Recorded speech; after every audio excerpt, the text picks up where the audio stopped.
En 2015, dans une petite ville du Texas, une femme appelle sa mère en pleurs, au beau milieu de la nuit. Elle raconte que des hommes viennent de s'introduire chez elle, qu'ils ont battu son mari et l'ont enlevé sous ses yeux. Les enquêteurs se mobilisent immédiatement pour retrouver la victime. Mais très vite, ils se rendent compte que plusieurs choses clochent dans cette histoire. Et si cette affaire n'avait finalement rien à voir avec ce qui a été décrit? Aujourd'hui, je vous raconte l'histoire d'une personne étouffée par ses rêves de célébrité, qui est finalement devenue connue pour la pire des raisons.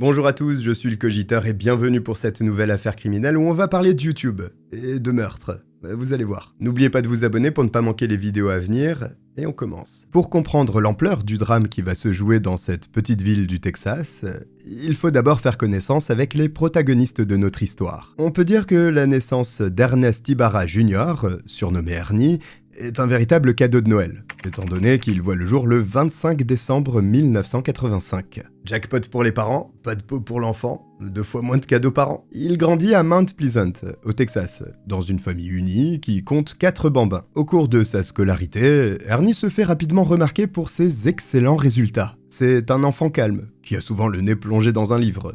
Tout du moins, avant sa rentrée au lycée. C'est à la Mount Pleasant High School qu'il découvre l'informatique et développe une passion dévorante pour les jeux vidéo. Tout ce qui touche aux ordinateurs intéresse énormément Ernie, donc il comprend très vite comment ils fonctionnent et commence à bidouiller ceux auxquels il a accès. En peu de temps, il devient capable de dépanner n'importe quel PC. Et après avoir obtenu son diplôme d'études secondaires, il décide de suivre des cours d'informatique. C'est en 2008, dans un salon de tatouage local, qu'il rencontre celle qui s'apprête à bouleverser sa vie. Selon certaines sources, Ernie et Samantha ont d'abord fait connaissance en ligne avant de se voir en personne. Quoi qu'il en soit réellement, une chose est sûre, le coup de foudre est immédiat quand leurs regards se croisent. Dès le départ, tous ceux qui les voient ensemble remarquent qu'ils ont l'air faits l'un pour l'autre. C'est comme une évidence. Mais alors, qui est cette mystérieuse âme sœur? Samantha Wolford est venue au monde le 28 août 1989. Elle est l'aînée d'une fratrie composée de 3 enfants et le moins que l'on puisse dire,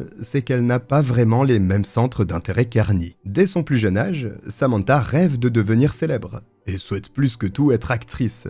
Mais ses plans sont rapidement contrecarrés par une grossesse imprévue. À seulement 19 ans, elle donne naissance à des jumeaux, issus d'une relation qui se casse très vite la figure. Après cette séparation, Samantha se retrouve seule avec ses 2 enfants. Mais elle ne le reste pas longtemps, parce qu'elle rencontre Ernie dans la foulée. Il a 4 ans de plus qu'elle et n'est pas effrayé du tout par le fait qu'elle soit déjà mère à son âge. Résultat, Samantha et Ernie n'hésitent pas à brûler les étapes, convaincus de la solidité de leur lien. Ils commencent à se fréquenter puis n'attendent pas bien longtemps pour s'installer ensemble et former officiellement une famille recomposée. Ernie élève les jumeaux de Samantha comme s'ils étaient les siens et trouve non pas 1, mais 3 emplois à temps partiel pour pouvoir subvenir aux besoins de toute la maisonnée. 3 boulots, vous imaginez? Ça, c'est un mec productif. Pas comme les influenceurs ou les youtubeurs qui sortent une pauvre vidéo par semaine pour tester un hôtel noté 1 étoile sur Google. Oui, j'aime l'autodérision.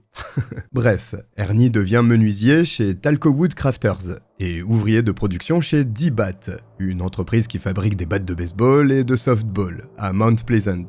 Pour cumuler encore plus de revenus, il prend également un 3e emploi chez Little Caesars Pizza. Et force est de constater que ça n'est pas de trop, vu qu'en 2011, Samantha tombe enceinte et accouche à nouveau de jumeaux, prénommés Jarrett et Kaydin. Les jeunes parents sont désormais à la tête d'une famille dite nombreuse. Ernie est plus que jamais déterminé à s'investir pleinement pour assurer la sécurité financière des siens. Samantha, de son côté, est mère au foyer. Elle s'occupe des enfants tout en gérant la maison, mais elle n'en oublie pas pour autant ses rêves de jeunesse. C'est pour cette raison qu'elle décide de lancer une chaîne YouTube nommée Simply Manic 6075 en octobre 2010. Voilà une excellente idée que Samantha a eue, parce qu'elle devient richissime grâce à ses vidéos, en ne faisant presque rien. Non, c'est pas vrai. Et je suis sûr qu'il y en avait parmi vous qui étaient prêts à écrire que c'était injuste, parce que youtubeur c'est même pas un vrai métier.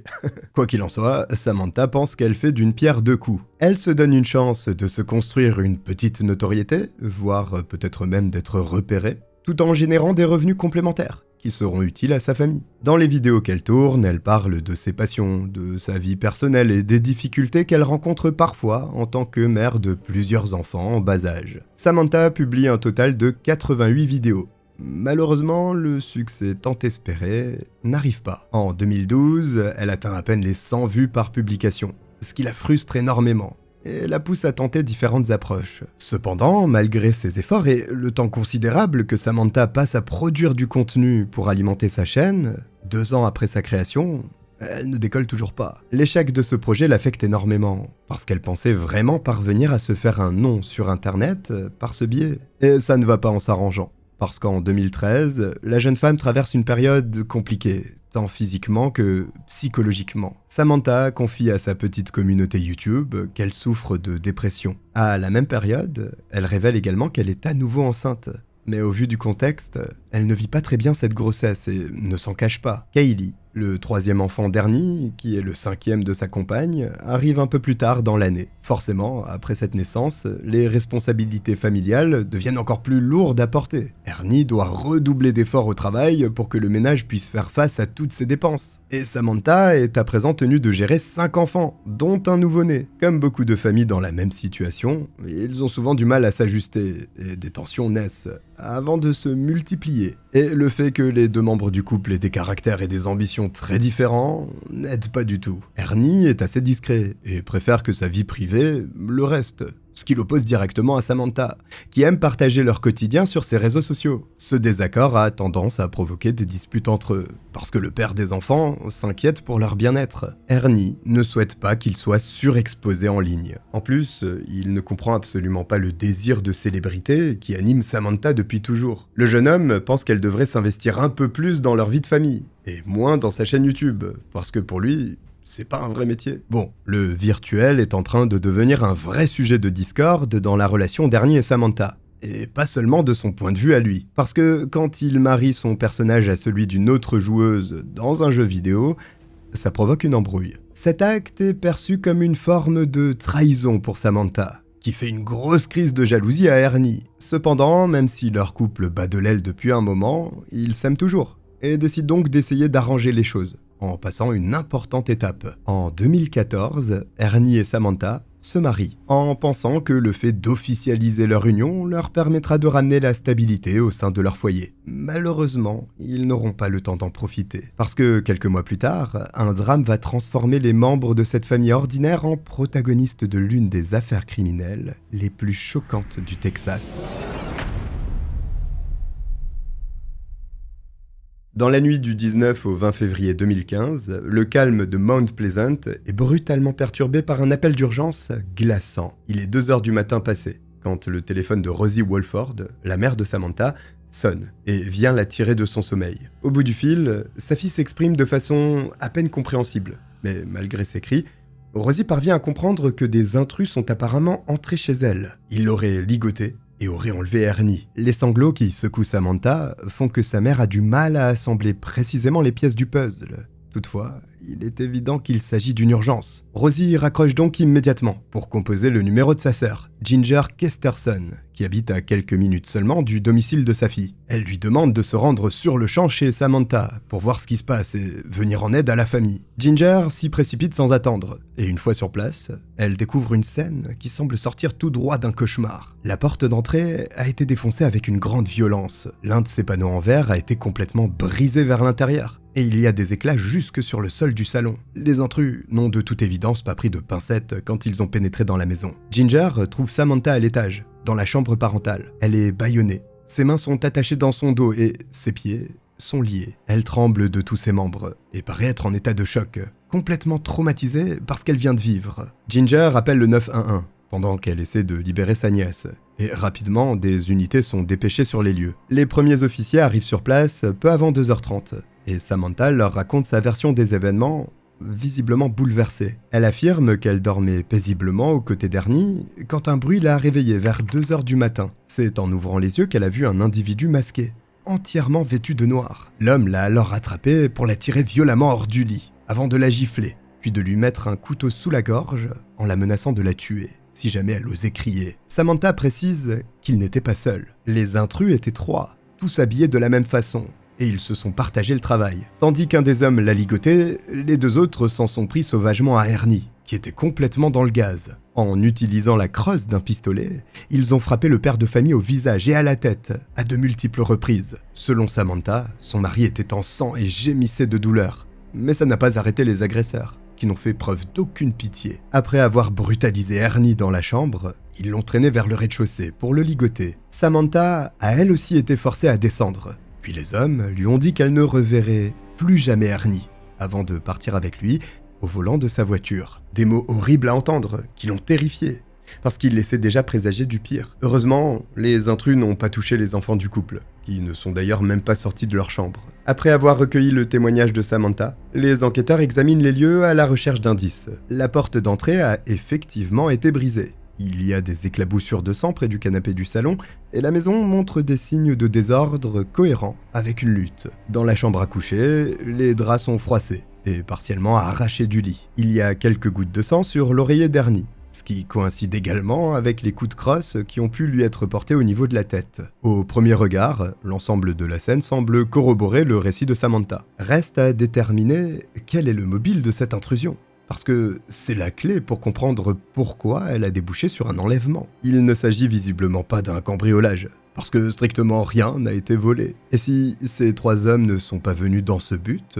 pourquoi ont-ils débarqué avec fracas dans la maison au beau milieu de la nuit? C'est Samantha qui donne une première piste aux enquêteurs, en affirmant avoir entendu les individus mentionner le père d'Ernie et le fait qu'il s'agissait d'une vengeance. Son beau-père a tendance à s'attirer régulièrement des problèmes, parce qu'il trempe dans le trafic de drogue. Ce que Samantha a compris, c'est que l'attaque a été commise en représailles contre lui, parce qu'il aurait trop parlé à la police et fait arrêter quelqu'un. Ces trois intrus se seraient donc vengés en s'en prenant à Ernie, simplement parce qu'il est son fils. Mais cette piste est-elle vraiment sérieuse? Parce que lorsque les enquêteurs passent la scène de crime en revue, certains des détails qu'ils observent dans la maison les poussent à douter de la version qui leur a été donnée. Pour commencer, les enfants de la famille, qui dormaient dans leurs chambres respectives, n'ont pas été réveillés au cours de l'intrusion. Or, ils ne sont habitués qu'au bruit de leur propre maison. Il paraît étrange qu'ils n'aient été tirés de leur sommeil ni par les cris de leur mère, ni par les coups portés à leur père, ni même par le bruit du bris de la vitre de la porte. Après, personnellement, je dors comme un sac à patates. Mais c'est vrai que c'est un peu bizarre. Les officiers remarquent aussi assez vite qu'il y a finalement assez peu de traces de sang dans le logement. Or, si Ernie a été violemment battu, comme l'a déclaré son épouse, ça ne devrait pas être le cas. Notamment parce que la tête est l'un des endroits du corps qui saigne le plus abondamment en cas de blessure. De même, bien que la porte d'entrée soit abîmée, son cadre et la chaîne de sécurité sont intacts. Et ça, c'est pas très logique, parce qu'une intrusion aussi violente que celle qui a été décrite par Samantha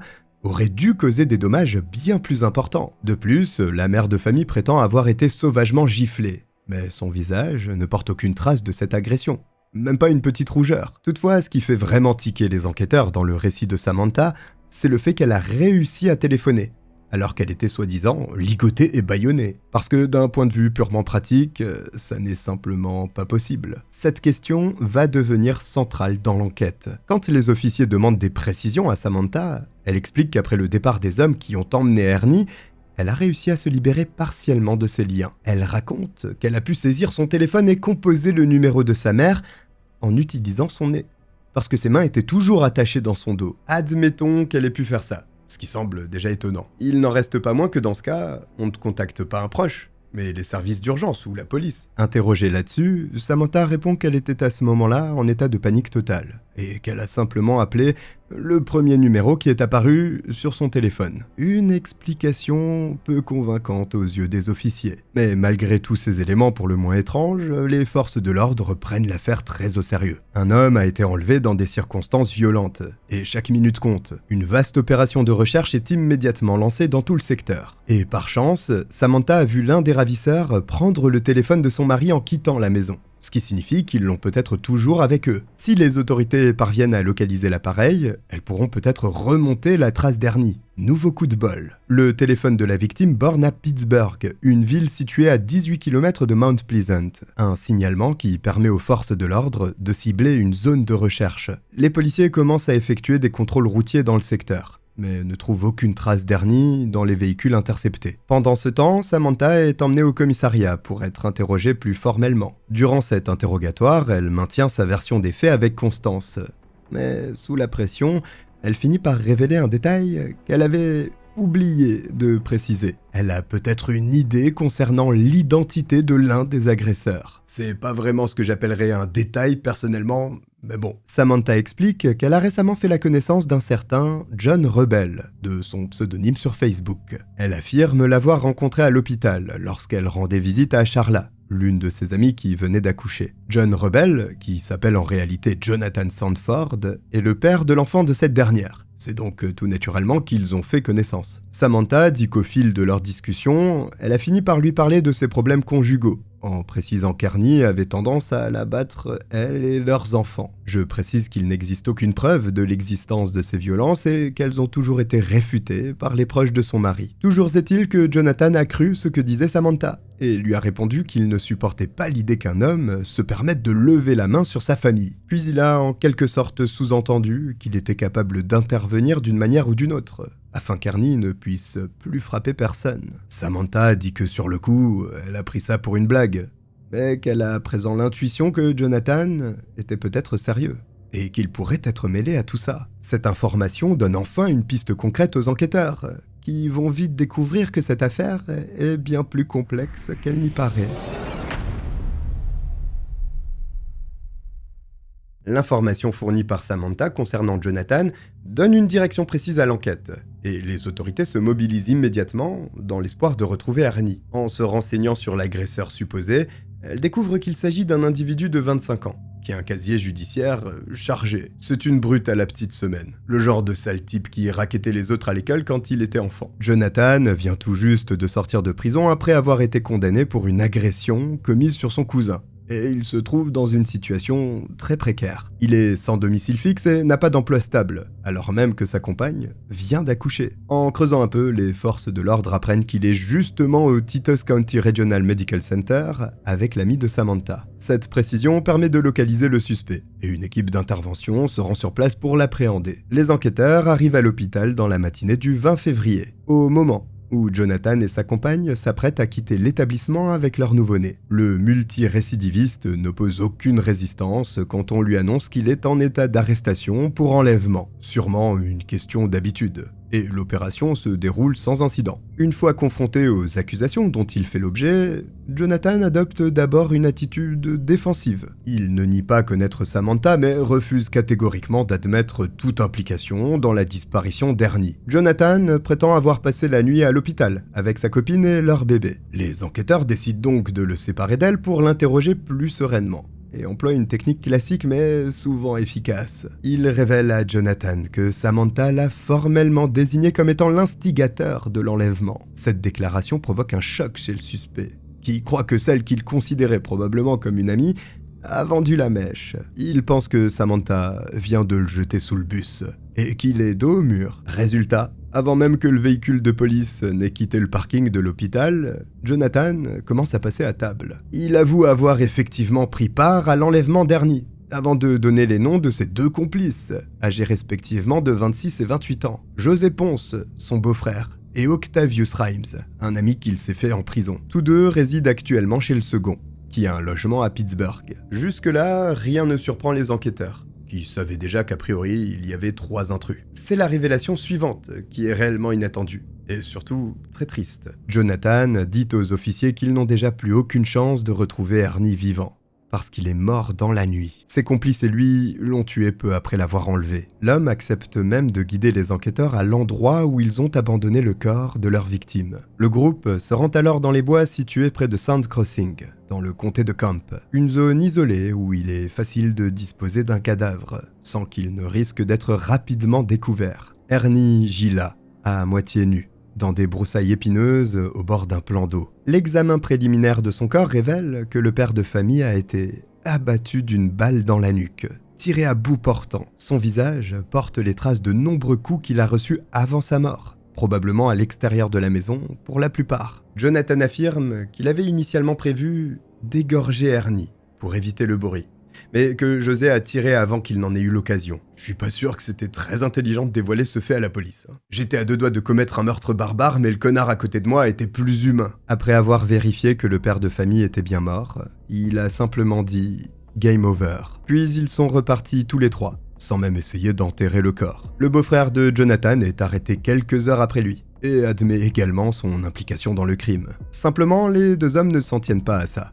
parce que chacun soutient qu'ils n'étaient pas 3 dans le coup, mais 4. Selon leur version, Samantha a joué un rôle important dans l'organisation du meurtre d'Ernie. Elle en a même été le cerveau, et n'a strictement rien d'une innocente victime. Une hypothèse qui expliquerait toutes les incohérences présentes dans son récit, qui par ailleurs entre en totale contradiction avec ce qui a été observé dans la maison. Et les pièces du puzzle ne tardent pas à s'assembler, parce que les enquêteurs font une découverte accablante en analysant les données téléphoniques de Samantha. Ils trouvent des messages textes échangés avec Octavius pendant la nuit du crime, des écrits particulièrement révélateurs, qui avait été effacé. Il s'avère que vers 2h30 du matin, juste après l'envoi de la demande de localisation du téléphone d'Ernie, Samantha a demandé à récupérer le sien. Elle a prétexté vouloir appeler sa mère, mais en réalité, a envoyé un message à Octavius. « Détruis le téléphone de Day. Éteins cette merde. » Day étant le surnom d'Ernie. Ça laisse peu de place au doute. Quand Samantha a par la suite appris que les enquêteurs avaient localisé le téléphone de son mari à Pittsburgh, ville où réside Octavius, elle lui a envoyé un second message. « Débarrasse-toi du téléphone. Bouge !» Juste après, elle l'a également appelé, pendant une trentaine de secondes. Ces contacts prouvent de façon irréfutable que l'épouse de la victime dialoguait avec au moins l'un des meurtriers pendant qu'il s'occupait de faire disparaître les preuves. Les caméras corporelles des policiers ont même capturé Samantha quand elle envoyait ses fameux SMS. Elle coordonnait les actions de ses complices depuis chez elle, en dirigeant l'opération comme un véritable chef d'orchestre, au nez et à la barbe des flics. Mais les enquêteurs ne sont pas au bout de leur surprise, parce qu'ils découvrent un autre élément de preuve grâce aux caméras de surveillance d'un magasin Walmart. En effet, Jonathan a affirmé qu'il y avait emmené les enfants de Samantha peu avant les faits, accompagnés d'Octavius et de José. Une déclaration corroborée par les enregistrements de sécurité du magasin, sur lequel on peut bel et bien voir les 3 hommes entrer avec eux. Ils y sont d'ailleurs allés pour voler plusieurs paires de gants, dont le port est nécessaire quand on ne veut laisser aucune empreinte. Une énième confirmation que la prétendue victime sait très bien qui sont les meurtriers de son mari, contrairement à ce qu'elle s'est échinée à soutenir au départ. Face à l'accumulation de preuves qui l'incriminent, Samantha est arrêtée le 23 février 2015. Et allez, une youtubeuse de plus en prison. 3 jours après les faits, c'est tout naturellement qu'elle est officiellement inculpée d'enlèvement aggravé et de complicité de meurtre. Octavius, le dernier des 4 complices encore en liberté, est quant à lui interpellé le 26 février sur le parking du supermarché Brookshires à Pittsburgh. Cerise sur le gâteau, il a sur lui de la méthamphétamine et de l'argent liquide, probablement issu de son trafic, quand on lui passe les menottes. L'arme du crime est également retrouvée sous la résidence d'Octavius, sans qu'on ne sache où elle se trouvait précisément. Ce qui est sûr, c'est que le pistolet en question a bien tiré la balle dont la douille a été retrouvée près du corps d'Ernie. Au cours de son interrogatoire, Octavius fait à son tour une révélation particulièrement accablante pour Samantha. Il déclare aux enquêteurs qu'elle essayait de faire tabasser ce mec depuis des années. Samantha voulait donc qu'Ernie soit blessé, voire pire, depuis un bon moment. Ça ne date pas du tout des semaines qui ont précédé les faits. Et pour arriver à ses fins, elle a mis sur pied un plan aussi sournois que machiavélique. Elle savait que Jonathan était dans une situation précaire, donc elle lui a menti pour en faire son homme de main. Il est également devenu un intermédiaire chargé de trouver d'autres individus au sens moral discutable, prêts à s'impliquer. Samantha a ensuite tout planifié dans les moindres détails, en sachant pertinemment qu'elle allait causer la mort violente d'Ernie, qui n'avait que 29 ans quand il a été tué. Cette affaire marque profondément les enquêteurs du comté de Titus. Avant ces investigations, ils étaient habitués aux crimes passionnels ou aux règlements de compte. Ils n'avaient que rarement été confrontés au fruit d'un acte aussi perfide. Et justement, ce que tout le monde se demande, c'est comment Samantha a pu en arriver là? Qu'est-ce qui a bien pu pousser cette mère de famille à orchestrer l'assassinat de son propre mari? Maintenant que Samantha est démasquée, je pense qu'on peut dire qu'on ne peut pas faire confiance aux youtubeurs. Mais surtout, les enquêteurs peuvent reconstituer l'histoire qui entoure ce crime sordide et tenter de comprendre les motivations de son instigatrice. Je dis bien tenter, parce que vous allez voir que pour toute personne saine d'esprit, C'est juste totalement incompréhensible. Il se trouve que, contrairement à l'image qu'il renvoyait la plupart du temps, Samantha et Ernie avaient une relation profondément dysfonctionnelle. Ce qui a tout fichu en l'air, c'est l'obsession de madame pour la célébrité. Sa passion pour sa chaîne YouTube est progressivement devenue maladive, jusqu'à prendre le dessus sur tout le reste dans sa vie. Ce modeste projet qui avait été créé pour documenter sa vie de maman s'est transformé en véritable addiction, qui consumait son temps comme son énergie. Le bide de sa chaîne a poussé Samantha à réaliser que ça risquait d'être compliqué pour elle de réaliser ses rêves, surtout avec une famille à charge. Encore jeune, Samantha avait déjà 5 enfants et le foyer avait régulièrement des fins de mois difficiles. On peut donc dire que la vie de star qu'elle voulait, elle en était vraiment très loin. Elle n'est pas parvenue à atteindre son objectif et ça l'a rongée de l'intérieur, en alimentant une amertume croissante envers son existence et son entourage, notamment son mari. Au fil du temps, les tensions dans le couple de Samantha et Ernie se sont d'ailleurs aggravées. Elle filmait constamment et partageait des moments de leur vie familiale sur Internet, souvent sans le consentement de son conjoint, et en dépit de ses protestations répétées. Samantha n'hésitait pas à évoquer publiquement leurs disputes conjugales ou leurs difficultés financières, ce qui mettait Ernie profondément mal à l'aise. Il n'était pas adepte du lavage de linge sale en ligne et supportait de moins en moins cette exposition constante de son intimité ou de celle de leurs enfants. Ernie reprochait aussi à Samantha de les négliger, au profit de ses activités sur YouTube. Quand il rentrait épuisé, parce qu'il cumulait 3 emplois pour pouvoir payer les factures et remplir les placards, il découvrait souvent que beaucoup de choses n'avaient pas été faites. En son absence, sa femme ne s'occupait même pas correctement des enfants. Alors que si elle ne travaillait pas, c'était justement pour pouvoir les élever. L'ambiance au sein de la famille s'est encore dégradée en 2013. La découverte de la 3e grossesse de Samantha, qui n'était pas désirée, a été le point culminant de cette période difficile. Ernie a même dû déménager. Mais ce n'a été que temporaire, parce qu'il est revenu pour les enfants. Quand le bébé est né, il était ravi. Mais visiblement pas Samantha. C'est d'ailleurs à ce moment-là qu'elle a commencé à raconter des bobards à quiconque voulait bien l'écouter. Elle affirmait qu'Ernie lui tapait dessus, ce qui, comme je vous l'ai dit plus tôt, était complètement faux. En 2014, Samantha a pourtant franchi un cap en portant plainte contre lui pour violence conjugale. Et elle a eu gain de cause, vu qu'elle a obtenu une ordonnance de protection qui a obligé son mari à quitter le domicile familial. Mais Samantha ne s'est pas arrêtée là. Non contente d'avoir séparé Ernie de leurs enfants, elle a décidé de lui tendre un piège franchement vicieux. Selon Sandy Contreras, la gérante du restaurant Little Caesars, elle a appelé son époux sur son lieu de travail pour lui demander de revenir chez eux. Après ça, Samantha a contacté les autorités pour dénoncer une violation de l'ordonnance de protection. Ernie était sous la douche quand les policiers ont débarqué pour l'arrêter. Et quand il a été interrogé après coup, ils ont vu en lui un homme résigné. Lorsqu'il ne parlait pas de son travail ou de sa famille, il n'avait rien à dire. Et surtout, il n'a jamais réellement blâmé sa femme. Ernie a confié à sa patronne qu'il avait cerné la vraie nature de Samantha, mais qu'il avait peur de perdre ses enfants s'il faisait le choix de s'éloigner d'elle pour de bon. Il était comme piégé, incapable de prendre ses distances avec le poison qui, tragiquement, a provoqué la fin prématurée de sa vie. C'est au début de l'année 2015 que Samantha fait la rencontre qui a changé le cours des événements. Le 14 février, jour de la Saint-Valentin, elle a fait la connaissance de Jonathan au Titus County Regional Medical Center. Pendant que Charla, l'amie de Samantha, se remettait de son accouchement, elle lui a rendu visite plusieurs fois et a développé une relation amicale avec son compagnon. Elle lui a même prêté sa voiture pour qu'il puisse récupérer ses enfants ou faire ses courses. C'est ainsi que Samantha a commencé à se confier à Jonathan au sujet de sa situation conjugale. Mais une fois encore, elle n'a pas été honnête, parce qu'elle a systématiquement dépeint Ernie comme un mari violent et psychologiquement abusif. Elle en a fait des tonnes et des caisses, jusqu'à dire qu'il l'appelait constamment et la terrorisait. Ces récits, largement exagérés voire inventés, ont touché Jonathan et l'ont amené à développer une animosité envers un homme qu'il n'avait pourtant jamais rencontré. C'est alors qu'il a proposé à Samantha de retirer Ernie de l'équation. Des paroles qui ne l'ont pas choquée, ou même indignée.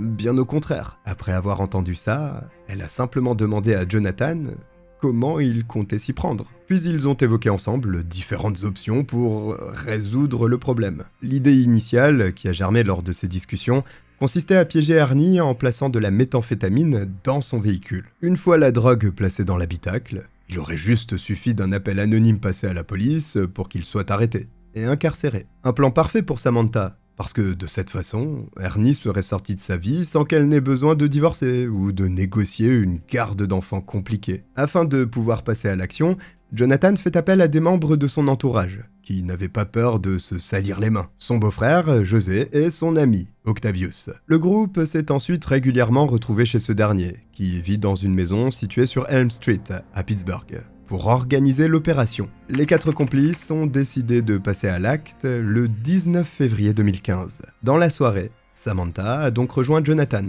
Octavius et José, accompagnés de ses enfants, pour se rendre à Mount Vernon. Là-bas, ils ont acheté la méthamphétamine nécessaire à la bonne exécution du plan chez le cousin d'Octavius. On passera sur le fait qu'une mère a emmené ses enfants avec elle pour aller acheter de la drogue destinée à envoyer leur père en prison à tort. Mais bon, quand on sait qu'ils étaient déjà avec Jonathan, Octavius et José au moment où ils ont volé les gants chez Walmart un peu plus tôt, on n'est plus à ça près. C'est pendant le trajet de retour en voiture qu'une discussion pour le moins perturbante s'est engagée. Les 3 hommes avaient déjà consommé une partie de la drogue qu'ils venaient d'acheter, et leur jugement était fortement altéré par la substance. C'est à ce moment-là que quelqu'un dans le groupe a suggéré qu'il serait peut-être plus simple de tuer Ernie directement, plutôt que de le piéger avec un risque d'échec à la clé. Cette éventualité, d'abord évoquée sous forme de blague, a rapidement pris une tournure sérieuse à cause de l'effet de la drogue et des petites manipulations de Samantha. L'idée du meurtre s'est progressivement substituée à celle du piège,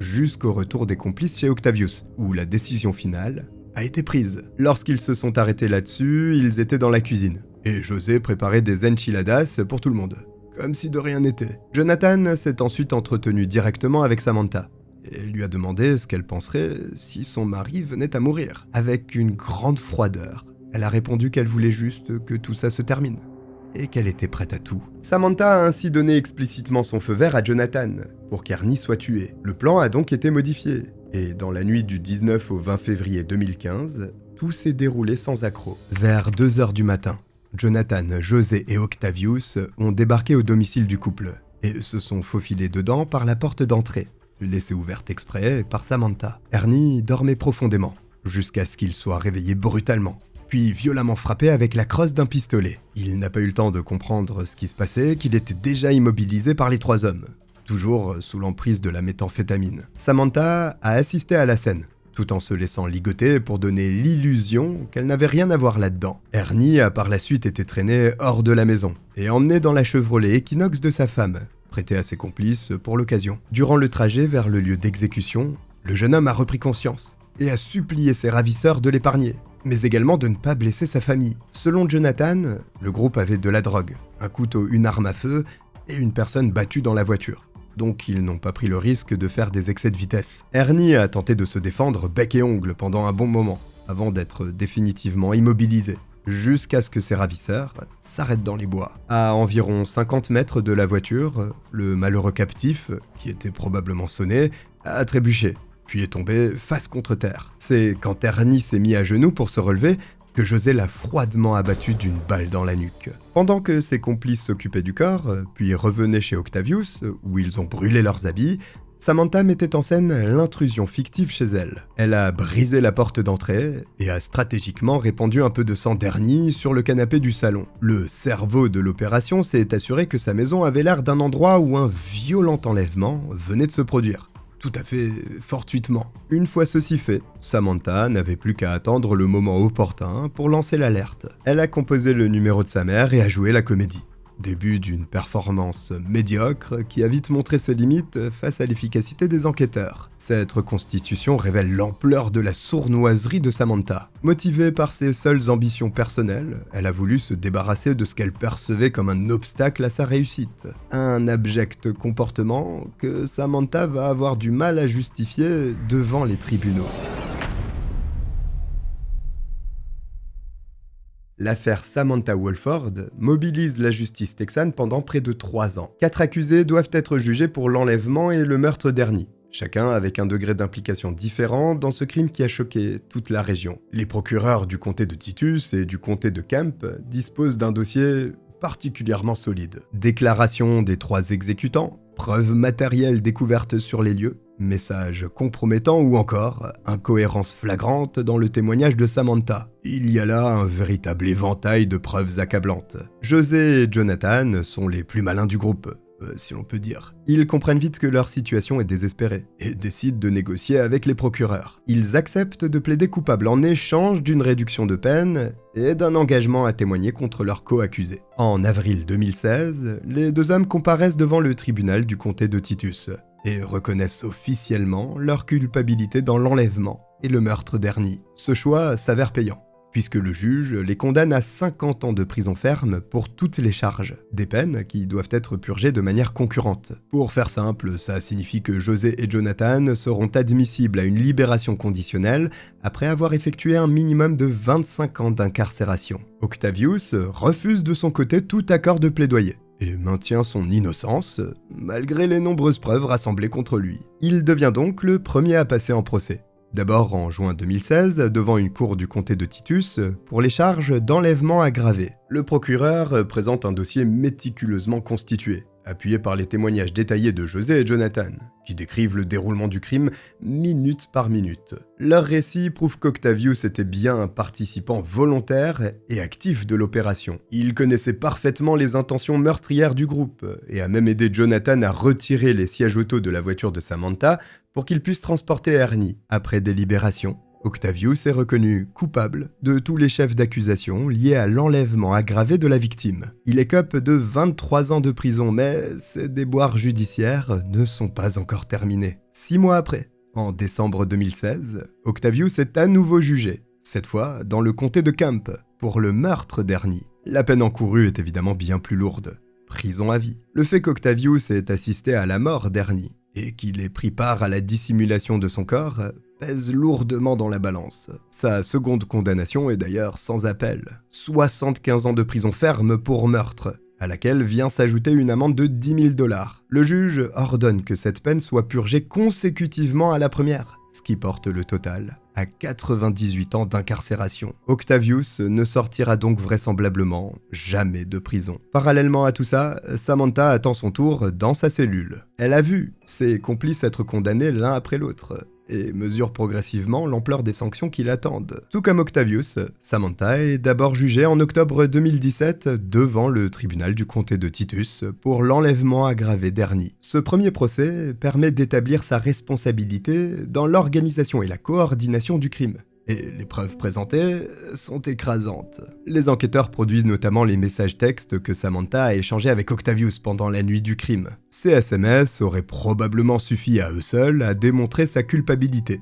Mais les témoignages de José et Jonathan viennent enfoncer le clou. Ils expliquent clairement qu'elle s'est servie de son histoire d'épouse prétendument battue pour les convaincre d'agir contre Ernie. En d'autres termes, elle les a manipulés. Les deux hommes affirment également avoir eu de nombreuses conversations avec Samantha, durant lesquelles elle évoquait son désir de se débarrasser de son mari. Le procureur insiste sur le fait que, sans elle, ce crime n'aurait jamais eu lieu. Face à ces accusations, Samantha adopte une ligne de défense pour le moins surprenante. Elle prétend souffrir de troubles de la mémoire liés à la prise d'Ambien, un somnifère qui lui a été prescrit par son médecin. L'accusée soutient ne pas se souvenir de certains éléments de l'affaire, notamment des messages qu'elle a envoyés à Octavius, et ni avoir un jour voulu la mort d'Ernie. Quitte à tenter de prendre les gens pour des cons, autant y aller franchement.